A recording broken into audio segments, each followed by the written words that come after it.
Patrick Mahomes snubbed again at ESPYS after Chiefs' disastrous season. Patrick Mahomes has been left off the ESPYS ballot for the second straight year. A quarterback once considered the face of the entire NFL is now recovering from a torn ACL, and a franchise that won back-to-back Super Bowls is preparing to rebuild its identity around a player who hasn't taken a snap in months. That's the situation in Kansas City right now, and there's a lot more to unpack than the headlines suggest. We're going to get into what the SP snub actually tells us about where Mahomes stands in the league's perception, what the injury timeline really looks like, and what the Chiefs have done this offseason to set themselves up for a legitimate comeback. Stick around because the most important part of this story isn't the snub or the injury, it's what comes next. Let's start with the SPs because even if award shows don't define careers, they do reflect something real. How the broader sports world is perceiving a player at any given moment. ESPN released the nominees for the 2026 ESPYs this week, and Patrick Mahomes was not among them. That makes it 2 consecutive years he's been left off the ballot. And if you're a Chiefs fan or someone who's followed Mahomes' career closely, that feels jarring. Because not long ago, this was a guy who swept the best NFL player and best athlete in men's sports categories at the 2024 ESPYs after leading Kansas City to yet another Super Bowl title. He was also nominated in 2019, 2021, 2023, and 2024. The ESPYs essentially became a Mahomes highlight reel. So what changed? The honest answer is everything changed at once.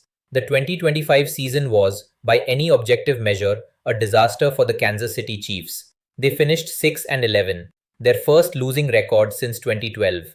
They missed the playoffs for the first time in the Mahomes era. They lost the AFC West after holding that division for 9 straight years. These are not small setbacks. These are franchise-defining moments of failure, and the kind of season that recalibrates how people think about a team and a quarterback.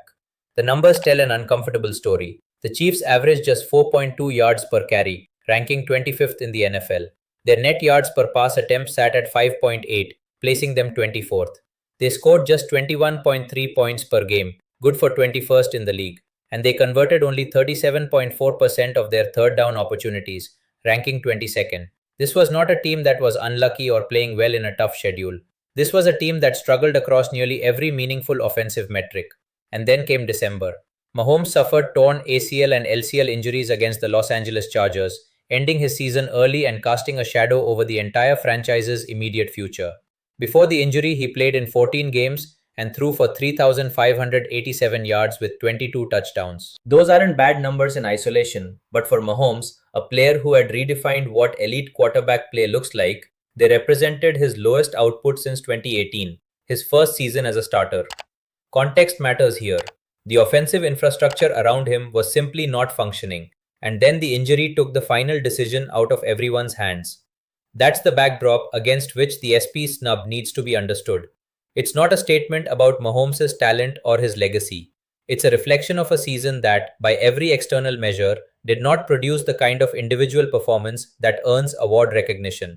That's actually how it should work. The snub isn't personal, it's statistical. But here's what makes this more than just an awards conversation.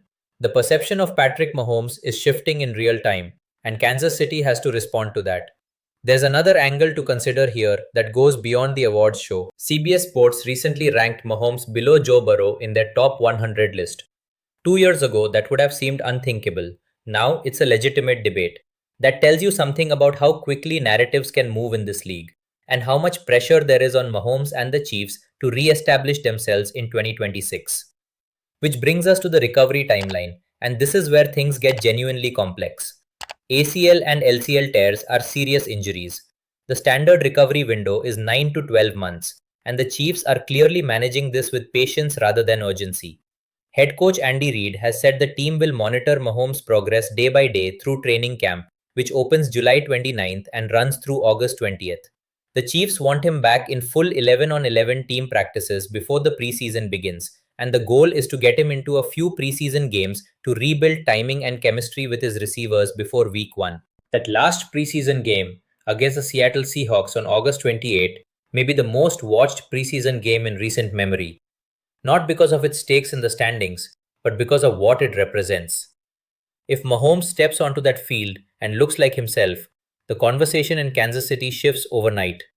If he's limited or if there are visible signs of hesitation, the questions will only intensify heading into the regular season. Andy Reid's day-by-day language is worth taking seriously. That's not just coach speak. For a quarterback coming off a dual ligament injury, the mental side of the recovery is often just as significant as the physical. The first time a quarterback takes a big hit after returning from an ACL tear, the way he responds, whether there's any hesitation in the pocket, whether he starts sliding earlier than he used to, those are the real indicators of a full return. The preseason games will tell us more than any practice report ever could. Meanwhile, Kansas City has been active this offseason, and their moves suggest they understand exactly where the team's problems were in 2025. They signed running backs Kenneth Walker III and Emari Demercado to address the rushing attack that ranked 25th in the league last year. They brought back wide receiver Tyquan Thornton and re-signed Travis Kelce, keeping the most important offensive relationship Mahomes has intact. These are not transformative moves, but they are targeted ones designed to fix specific cracks in the foundation rather than rebuild from scratch. The defensive side needed attention too. Kansas City allowed opposing offenses to convert 43.6% of their third down attempts last season, which ranked them 29th in the league. They finished with just 33 sacks, roughly 20th in the NFL. For a team that has built its identity around championship-level defense in recent years, those numbers are alarming. The offseason additions will be tested on that side of the ball as well. Here's the broader point that sometimes gets lost in the award nominations and the injury reports.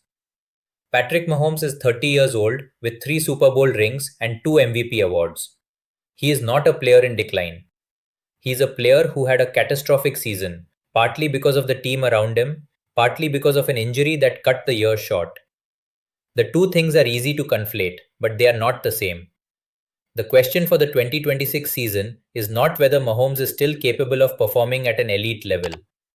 The question is whether he comes back healthy, whether the offensive line is improved enough to give him protection, and whether the skill positions around him are upgraded enough to make defenses respect every option on the field. A healthy Mahomes with a functional supporting cast is still one of the most dangerous quarterbacks in football. That hasn't changed. What has changed is the narrative, and in the NFL, narratives have consequences. They affect how teams scheme against you, how free agents think about joining you, and how the league at large views your window. Kansas City's window is not closed, but it is narrower than it's been at any point since Mahomes took over as the starter. That's just reality. The 2026 season is going to tell us a great deal about what this franchise is capable of in this new chapter. The ESPYS snub is a footnote. The injury timeline is a variable. The real story is what happens when Mahomes walks back onto that field and the rest of the NFL has to decide all over again whether they can stop him. Here's the question I want to leave you with. Given everything that happened last season, the losing record, the injuries, the offensive struggles, what does Patrick Mahomes need to show in 2026 to fully reclaim his standing as the best quarterback in the NFL?